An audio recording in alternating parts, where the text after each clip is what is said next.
Good morning, all. A warm welcome to the day 3 of Huddle Global. So, to kickstart the day 3, we have a wonderful investor panel discussion regarding surging startup investment in technology and sustainability. So, I would like to invite the moderator for the session, Sri Roshan Kynadi, Agripreneur Kynadi Plantation, and also a CEO of CEO and founder of ZuperAp.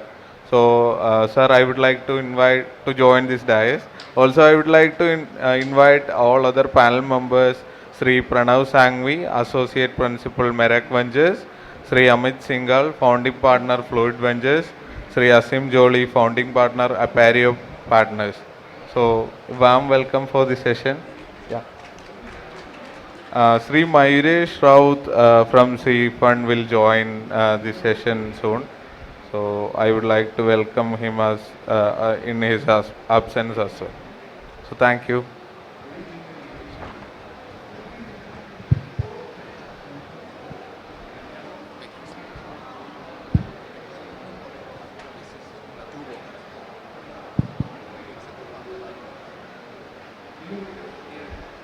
Good morning, everyone. The topic that we are on today is surging startup investments in technology and sustainability. I think over the last 15 years, we have seen how technology space has evolved and has gained traction. But we are also seeing emerging technologies like artificial intelligence, blockchain, synthetic biology, robotics, machine learning, and the list, augmented reality, virtual reality, the list goes on. Today, technology growth is a global phenomenon. But again, if you see with India's stack, India is taking a leap over the rest of the world, and it opens up great opportunities. Just to give you an example, even though India does only 4% of global business, 40% of global online payment happened in India thanks to UPI, part of the India stack that was developed locally. There was a time when things used to come from other countries to India, but today things have changed. We are leading the game. And again, production linked incentive. I think all of you would have read recently about the kind of investment that is coming in renewable energy, battery technology, solar panel manufacturing, battery manufacturing. Even day before yesterday, I think all of us would have read about the FAME 3 project which was announced for recharging equipments. So much is happening in this space.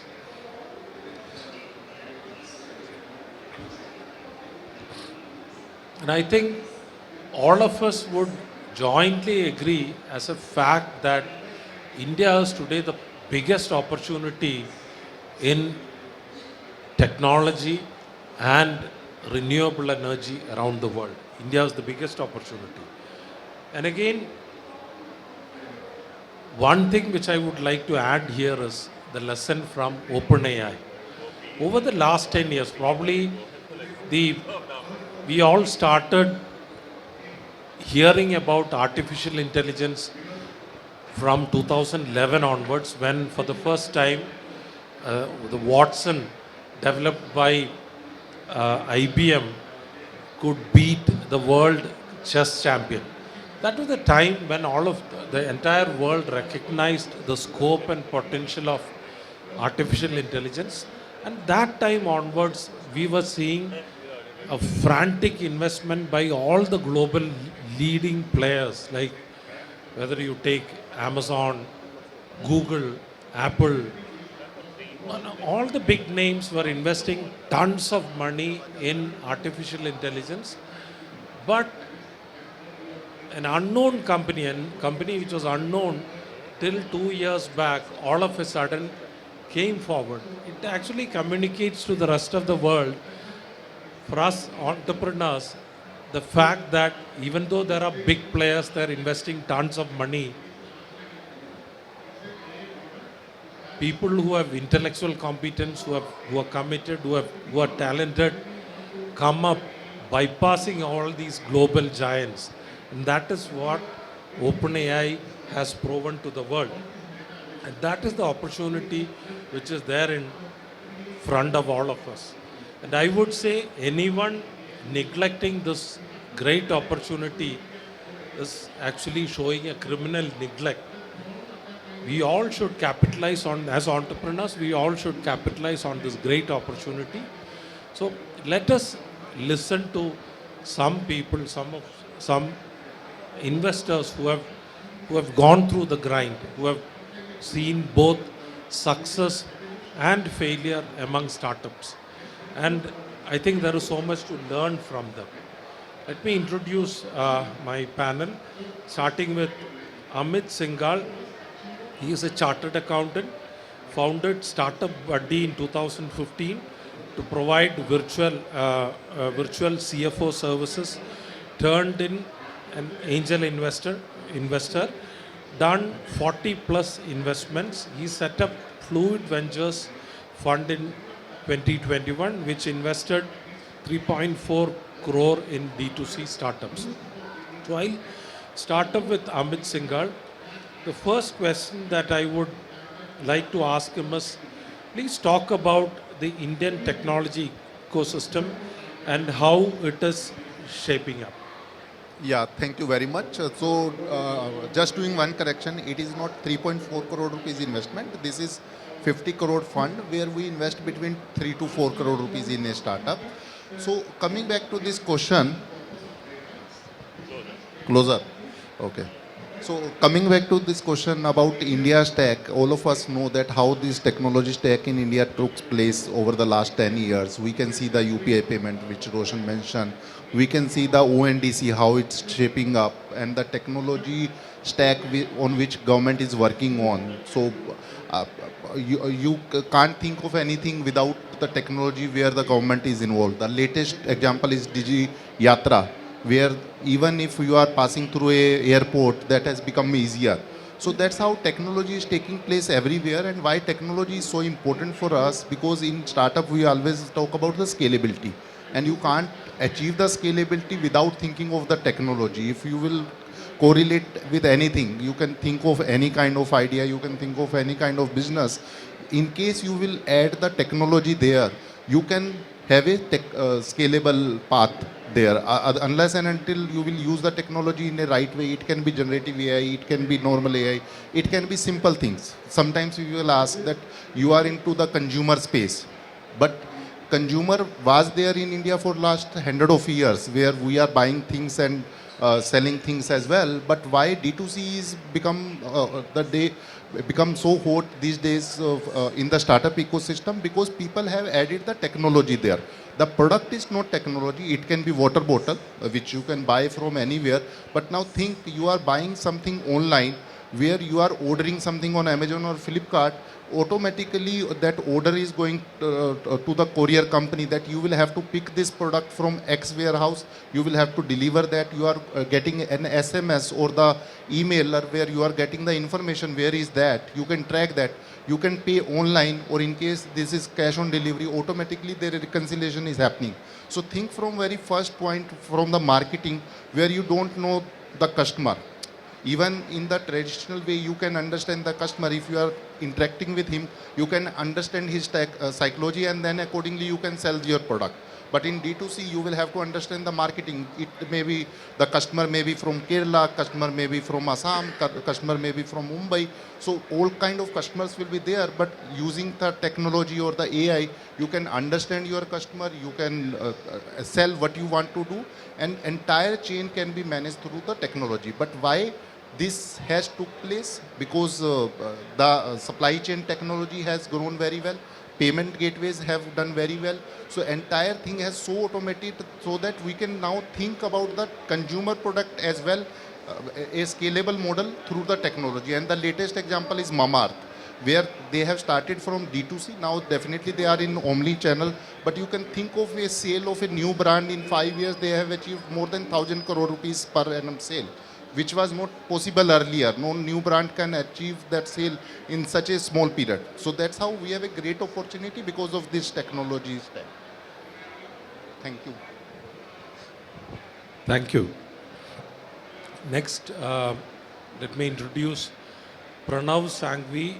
He is an associate principal at Merak Ventures, an early stage B2B tech fund that invests in businesses solving real world problems, creating large scale impact. In the past, Merak has invested in business such as Pixel, ProCap, Advantage Club, multiple, etc. At Merck, Pranav evaluates SaaS, both enterprise and SMB, B2B marketplaces, artificial intelligence, machine learning utilities amongst numerous sectors. Outside of work, Pranav enjoys reading, traveling, and scuba diving. I am asking the same question which I asked Amit. Talk about Indian technology ecosystem and how it is shaping up. Yeah, thanks. Thanks, Roshan. Thanks for having me, first of all. And, the room is more filled than I expected. So thank you guys for coming in as well. Great. So I've been evaluating tech first individually, then as a family office, and now institutionally for the last about 5 years now. Well, I've seen this, trend, right? That one, I think the world is looking at India for tech, not only in terms of businesses, but also resources. I think that's prevailed for more than a decade now, right? Resources have been sort of been invested from India to the world in terms of tech, but now I think even businesses, right? And when I say businesses, you look at a lot of global institutions and global investors leaning towards India to make financial gains, specifically in tech businesses, right? So there has to be essentially one answer, that it's great. With the abundance of good technology companies in India also come a lot of not so good businesses, right? So it's fundamentally very important to make sure you're the former and not the latter, and ensure that what you're offering, one, has to be unique, right? That differentiation has now become ambiguous considering the abundance of businesses in India. That's firmly where I think our opinion lies. But that being said, I think one word answer, it's great. I think. Just wanted to hear that. Next, we have with us Ashim Jolly. With over 15 years in dynamic world of startups, Ashim has worn multiple hats: seasoned operator, WeWork and Haptic, angel investor, venture builder. He led Haptic as CEO, which was eventually sold to Reliance Jio for 100 million. I think round of applause, please. And then headed business development for WeWork in India until 2020. He graduated from Cornell University with Masters in Engineering and started his career with strategy consulting in Boston. So the same question applies to you as well. Sure. Talk about Indian technology ecosystem and how it is shaping up. I think Thank I you. want different views from all of you. Thank you, guys. Super excited to be here. Let me start with a very interesting statistic. We have more than 100 unicorns and 100,000 startups registered in India. And if you look at the journey of India as a country since independence, we're now a 3 trillion economy. It took us 60 years to reach the first trillion. It then took us 7 more years to reach the second trillion. And in the last 5 years, we've now hit our third trillion, right?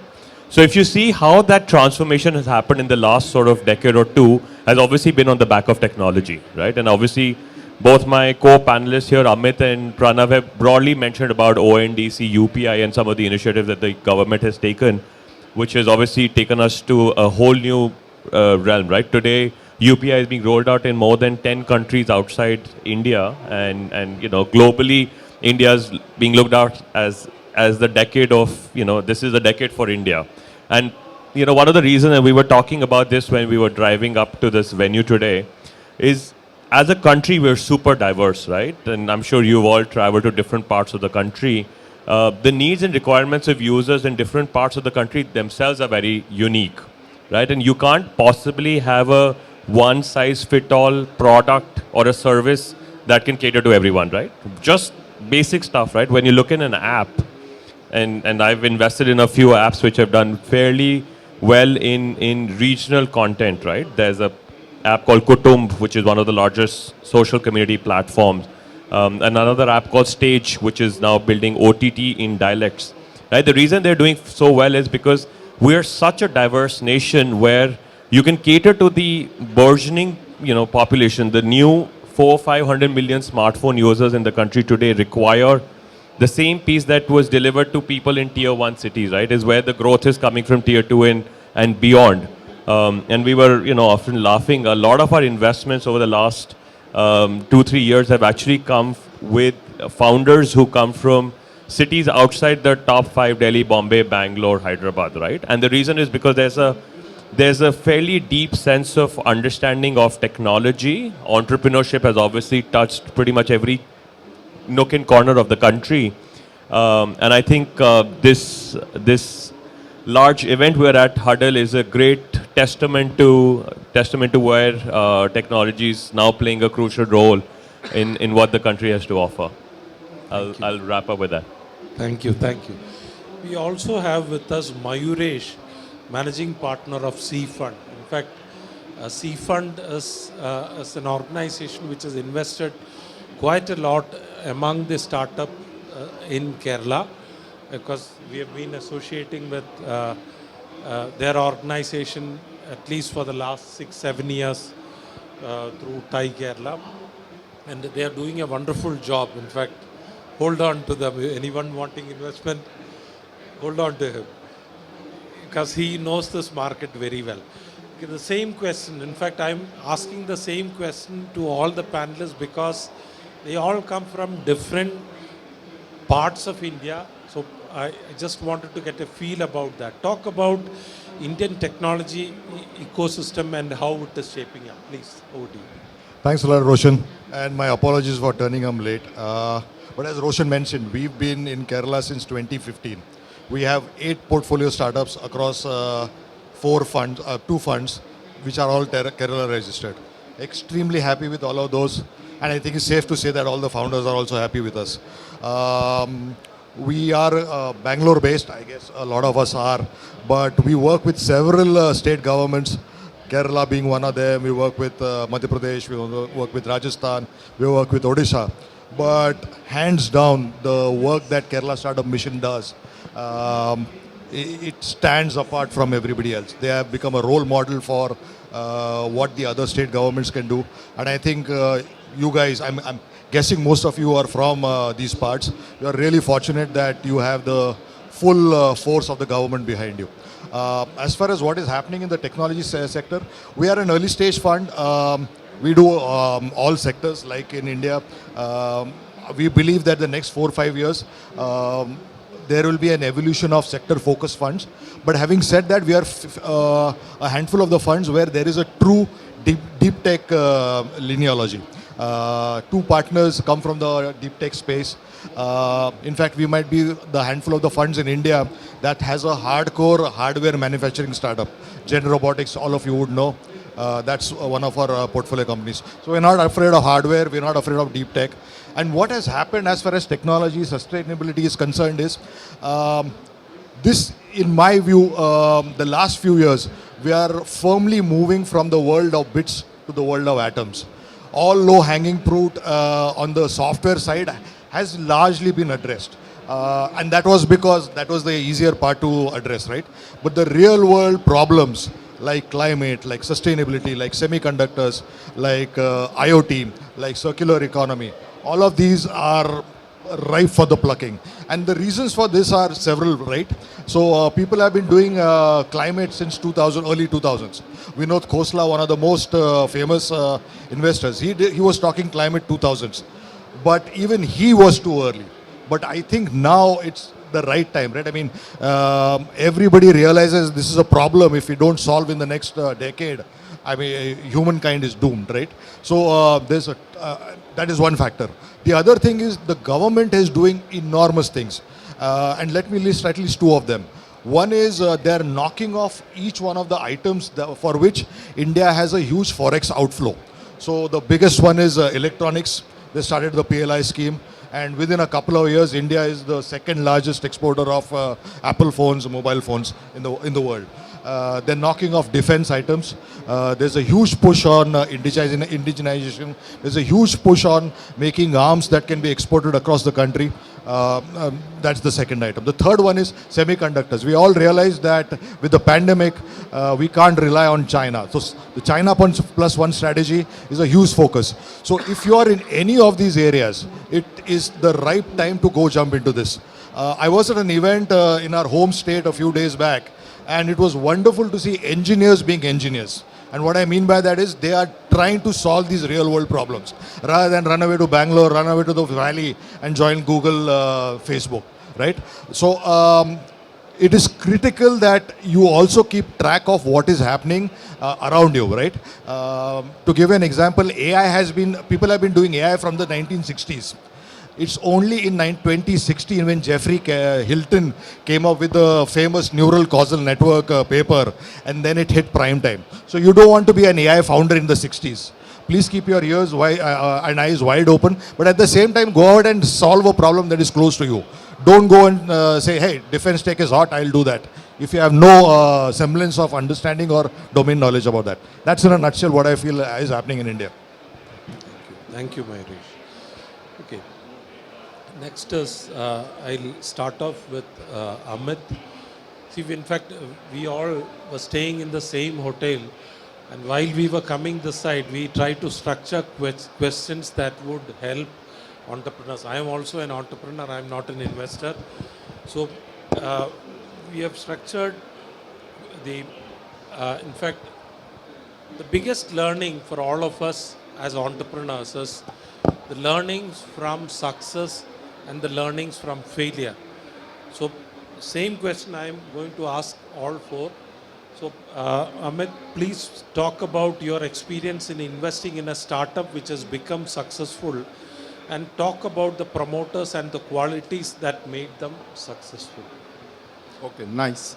So I will talk about, this is very interesting question, and the startup which I will talk about is Advantage Club. And somehow this is a joint investment by Merak and us, so we both are investors there. So I have seen that journey. So I invested in Advantage Club when the original name was Work Advantage. They are into risk and rewards for the employees. Now they are working with the customer in 100 plus countries. They have their office in 4 countries. And I have seen the journey from very first day where they were working on that there are an employee who are working in the companies and they don't get any additional benefit. While in US, what happens that if you are an Apple employees, you get at least 25 to 50% discount on each item. So that's how they started. That in India, there is no such culture where you feel proud to be associated with a company and you get additional discount by just showing that you have that email ID or you have a business card. So I deliberate a lot with them. I said, no, it is still there in India. If I am an employee of ONGC and I am going to the restaurant and if I am giving my business card, so they give straightforward 20% discount everywhere. So I have seen that. But they said that there is no technology involved in that. It means every time you will have to pull out your card.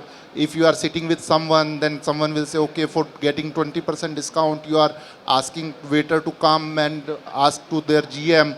What happens if entire stuff become through technology? If there will be a code, automatically these people, PVR or anything, where if they come to know that I am coming, rather than showing up in between 3-4 people that you are asking for a discount, what if the technology will play that role? I said, okay, that's very good. So how you will make money? So he said that we will charge 35 rupees per employee from the company. So I said, whether they will give that?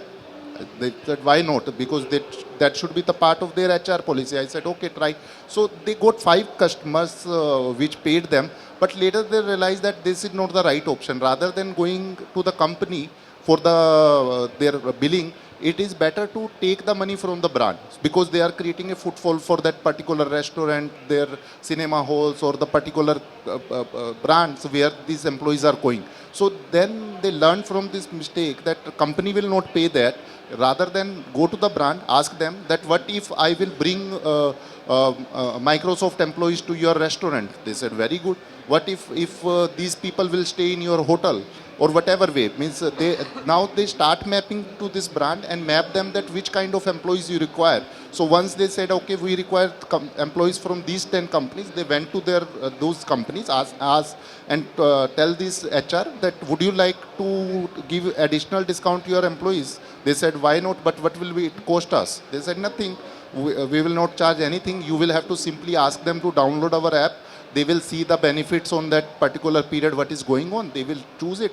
They will simply go there and will get that discount. And that grows very well. Now they are Y Combinator company.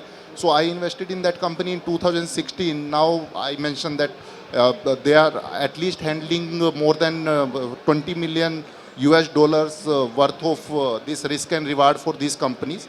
So because they have now grown, and now the new model is where companies transfer some money to this startup itself and ask them to allocate this money to those employees who are doing better. So this company delegate that allocation to their senior leadership team, and they can transfer the money to this wallet, and they can utilize this money to any of the brands where they want. So rather than buying something, transferring to them, then doing the entire process is automated. So we can learn from here how technology have converted that business card kind of discount model to the entire thing. So that's what I will take a pause here. Means I believe that is the biggest success I have seen, and from the very basic problem. Means I will not say that this is a large problem. You are just solving a discount problem. Please talk about the promoters also. Yeah, so the promoter is from Assam actually. So he was working with Microsoft in US, and he identified this problem. So they are husband and wife, Smriti and Saurabh Deora. They are the founders, and again very young chap, very very energetic, very good guy. Thank you. Pranav, over to you. Questioners, please talk about your experience in investing in a startup which has become successful, and talk about the promoters and the qualities that made them successful. Sure. Whatever Amit said applies to me as well. As he said, we're co-investors in Advantage Club, but I hadn't seen those days, so I'm going to talk about another business. There was this young fellow who would come in when I just started investing. I was a musician before that, so diverse background with absolutely no investment experience back in 2017. Very young fellow, he was a race car driver. Very unconventional career option for an Indian, right? He came up, he was like, look, there are these business, most luxury cars capture information, but there are at least 2/3 of the cars on Indian roads that are unable to capture information, right? Which then could subsequently be used for, let's say, things like insurance, driver behavior, etc., right? This company was called Quixote. It's now called Scouto. That's the more famous name, I'm told. But so this young guy, he's like, look, I want to capture this information, sell it to, let's say, accessory businesses or insurance businesses, etc. I was like, data in India is so nascent, and this was in 2017, that its value is very difficult to be realized, right? But loved the guy. He's now a man. He was a boy then, but loved the guy.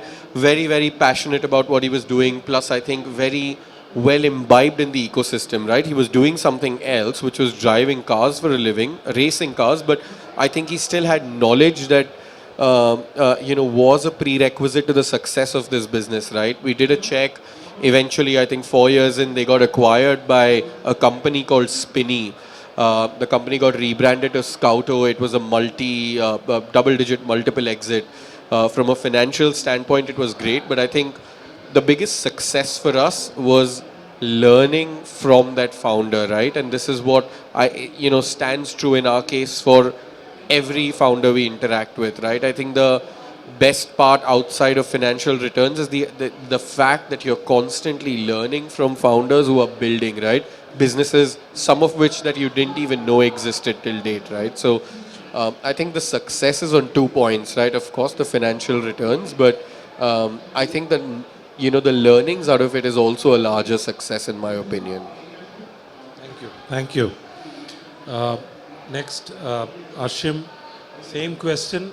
Please talk about your experience in investing in a startup which has become successful, and talk about promoters and the qualities that made them successful. That You know, I can do that, but I think I should also talk about our journey at Haptic, because an operator, I think the learning there was phenomenal.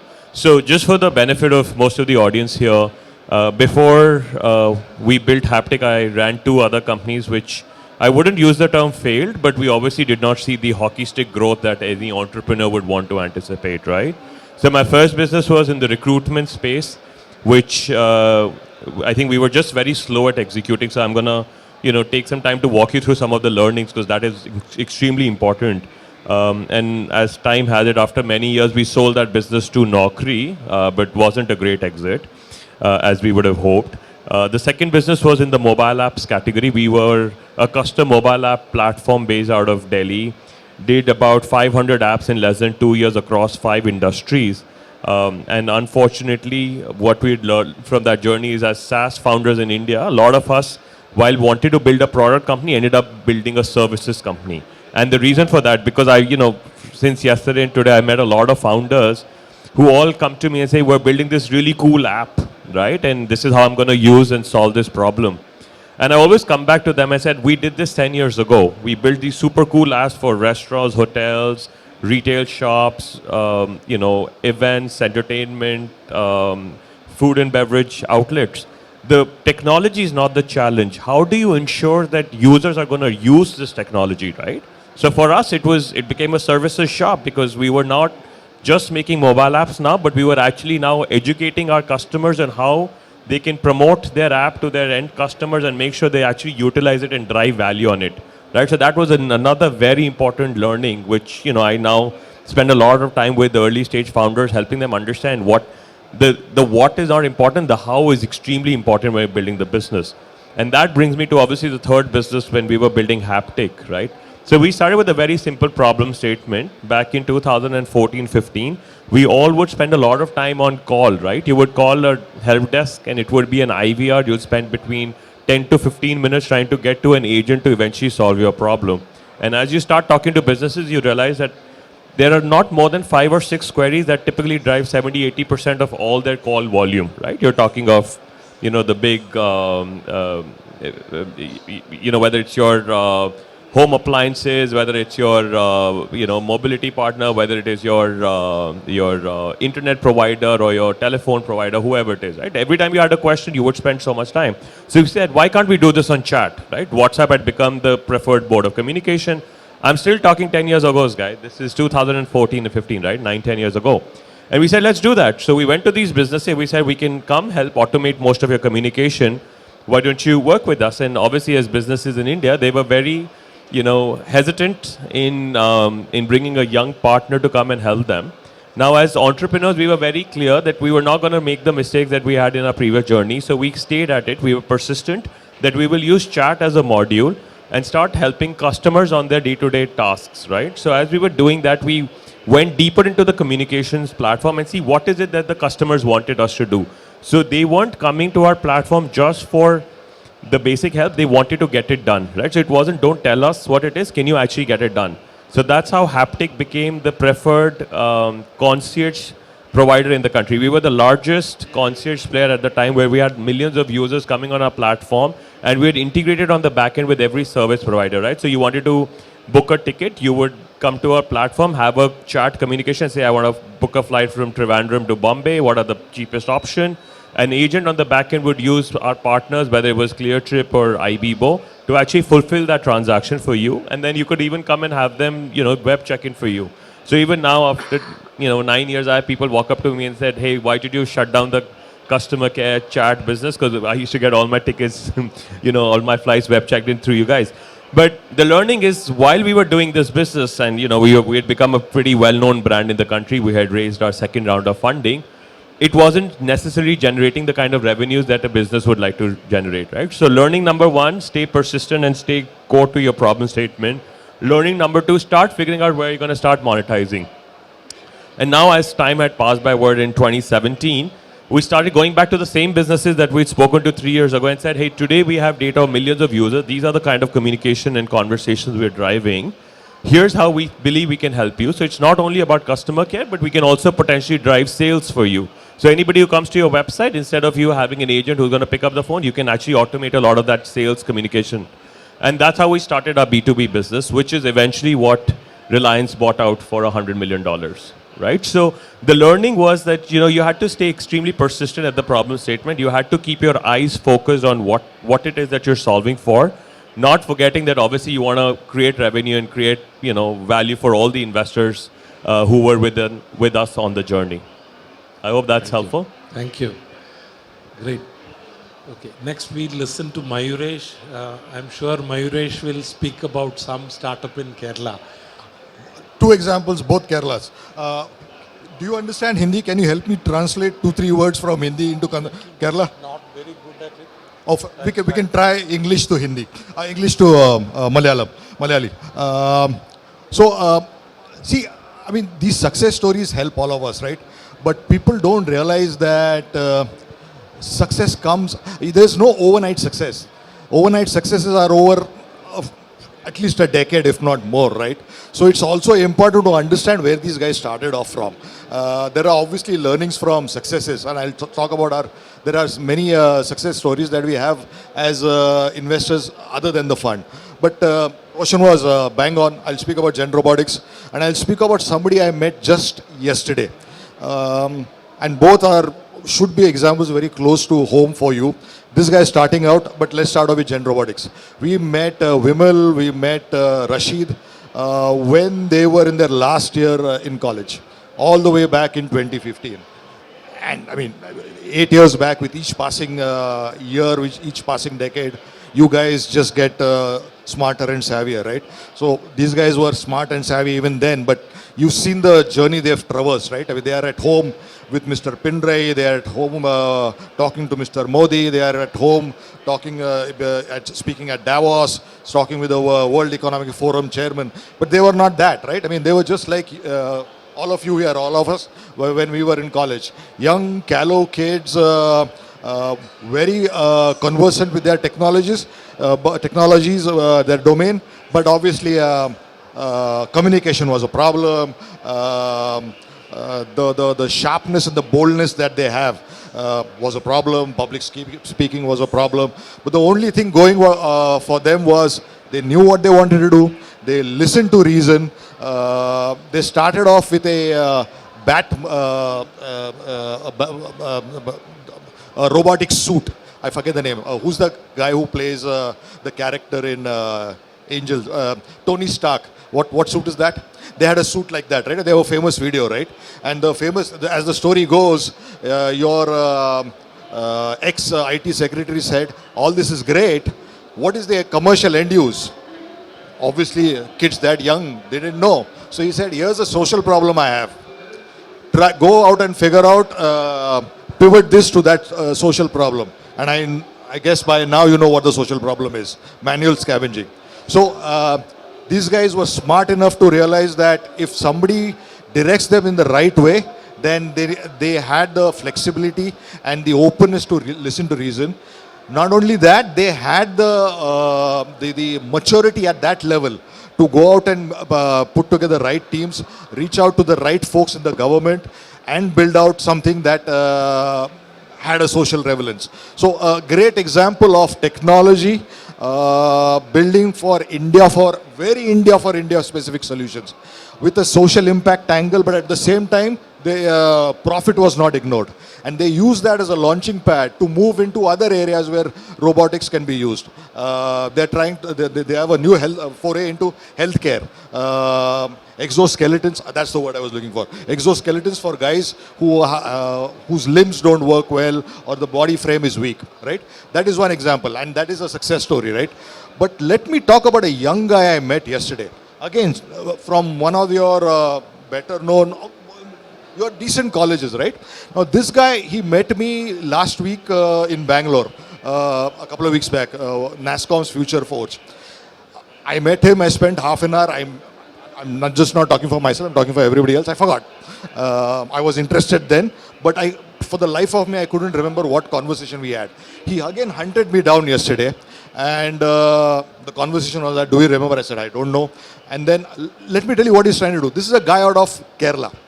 This is a guy who is, without giving away what he's trying to do, he's trying to build a brain mapping device in a different form factor.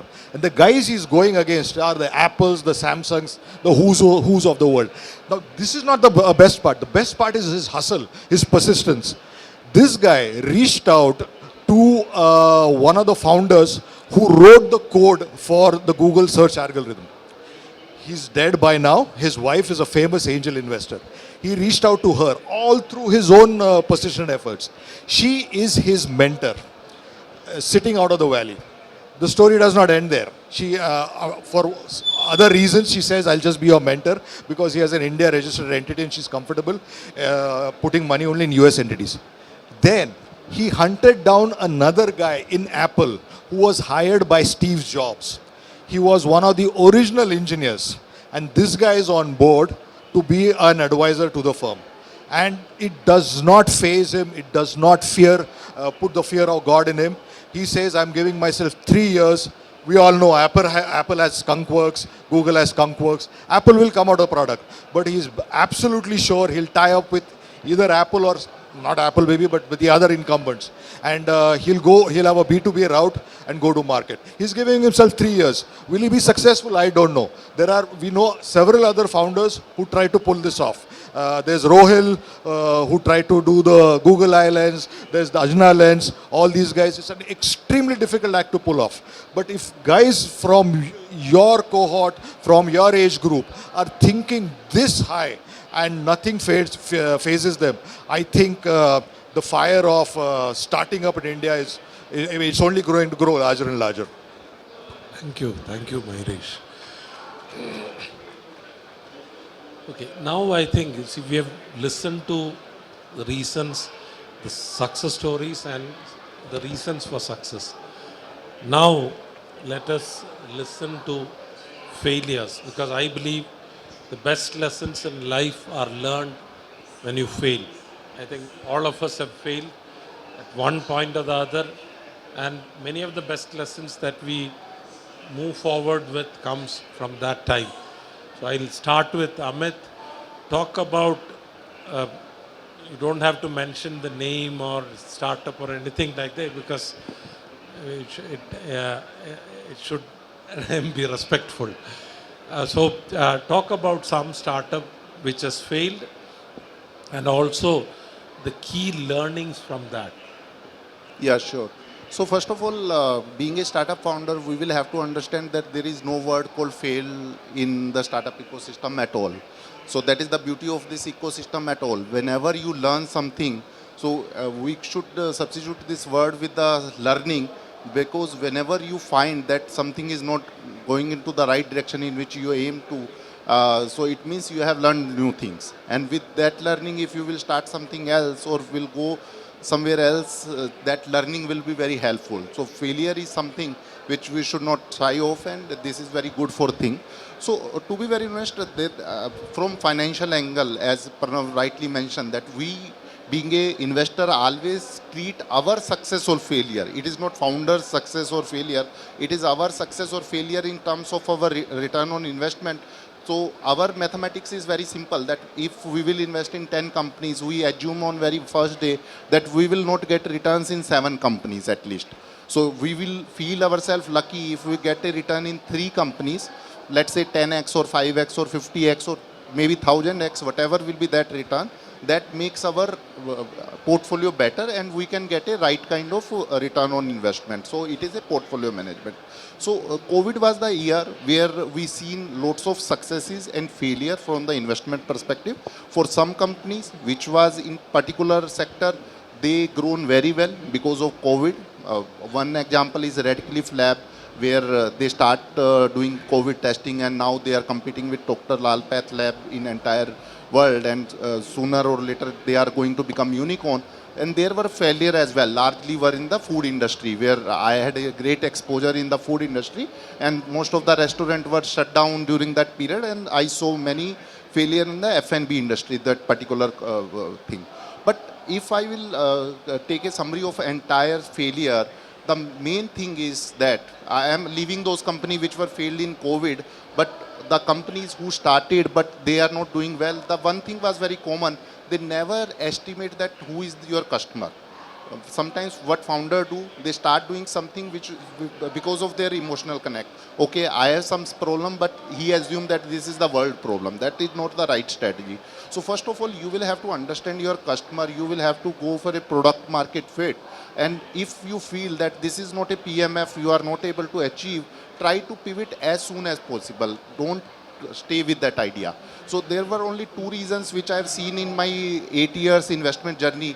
One is co-founder conflict, because they never discuss the rights and responsibility of the founders. They start working like a friend, and then they don't realize that who is doing what. There are lots of overlap, and then the conflict start happening with the founders, and they start showing up in the office, or one co-founder left. Then that failure start happening from there.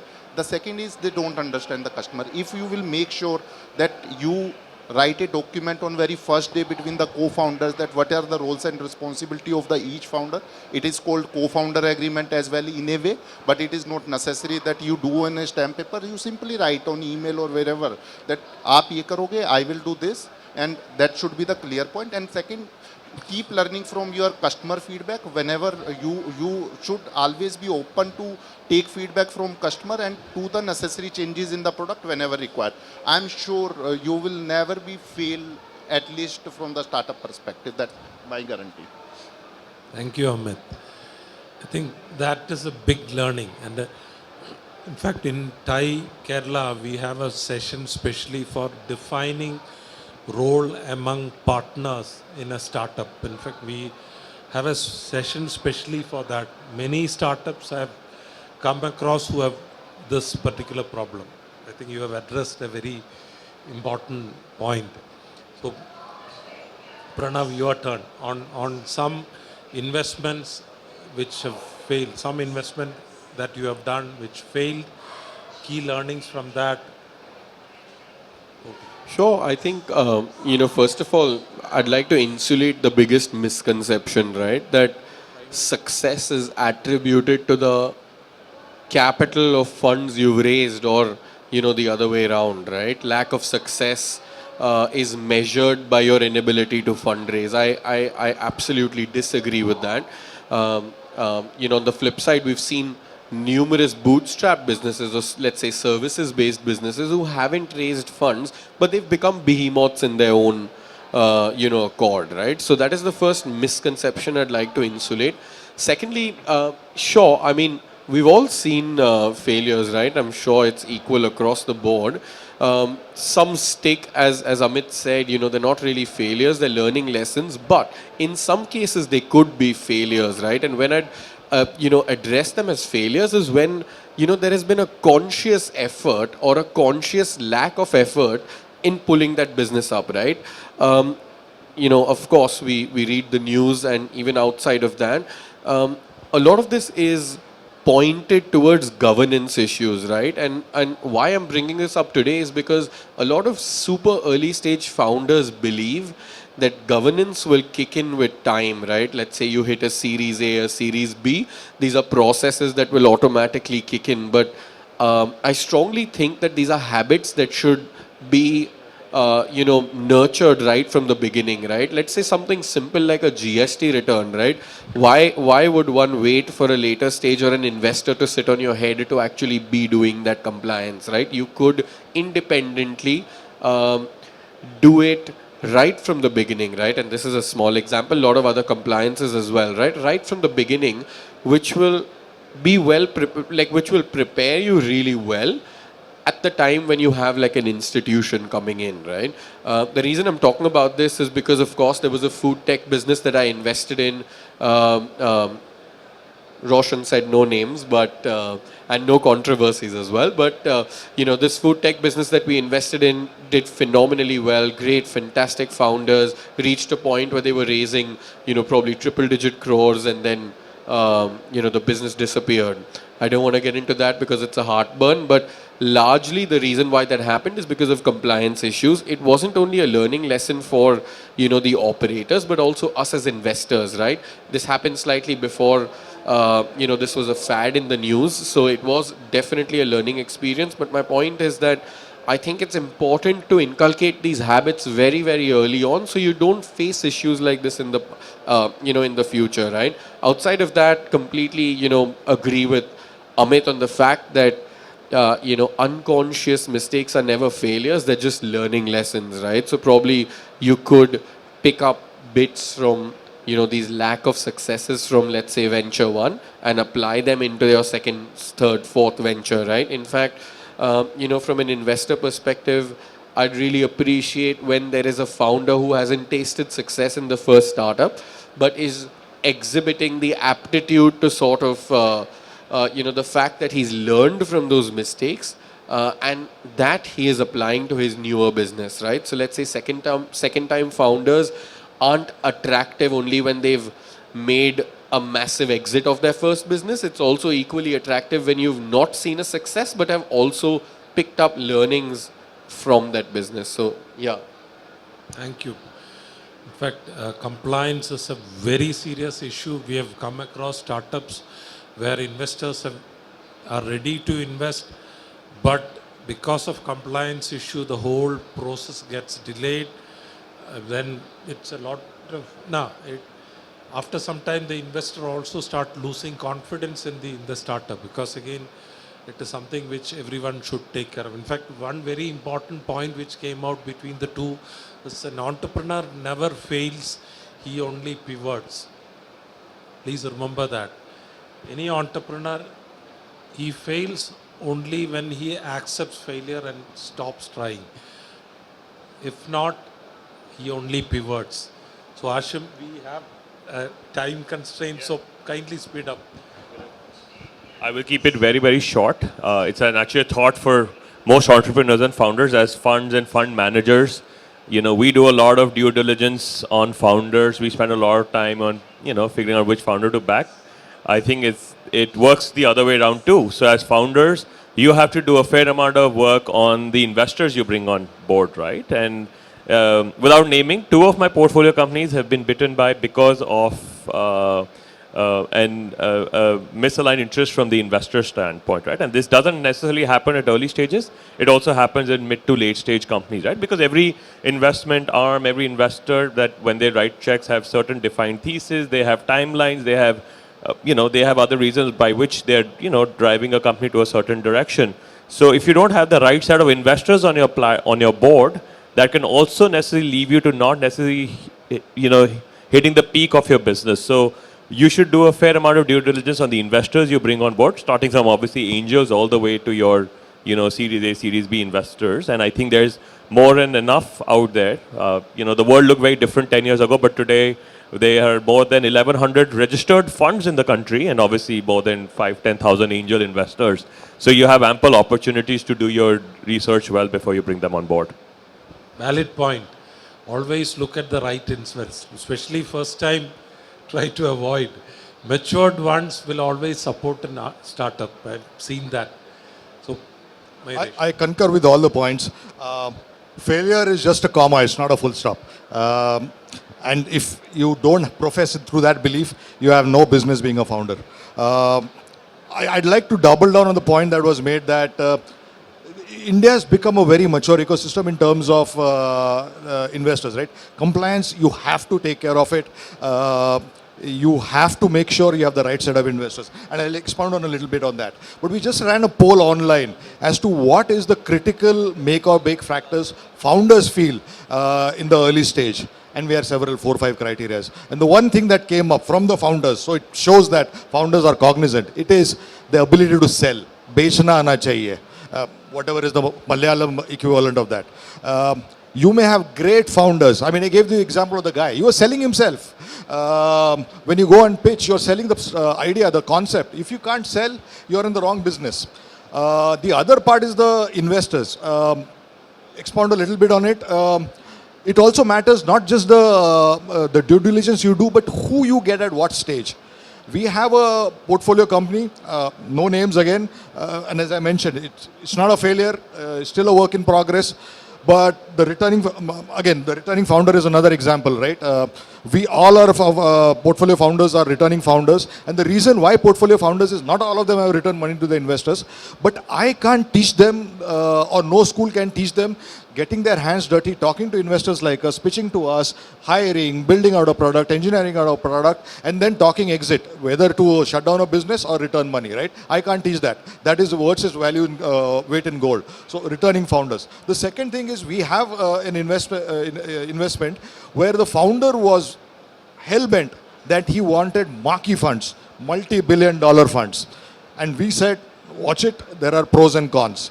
The pro being, you have a great name, you have a network that pans across the globe. But the con is, if something goes bad, that 2 mil, 3 mil is not going to move the needle for him.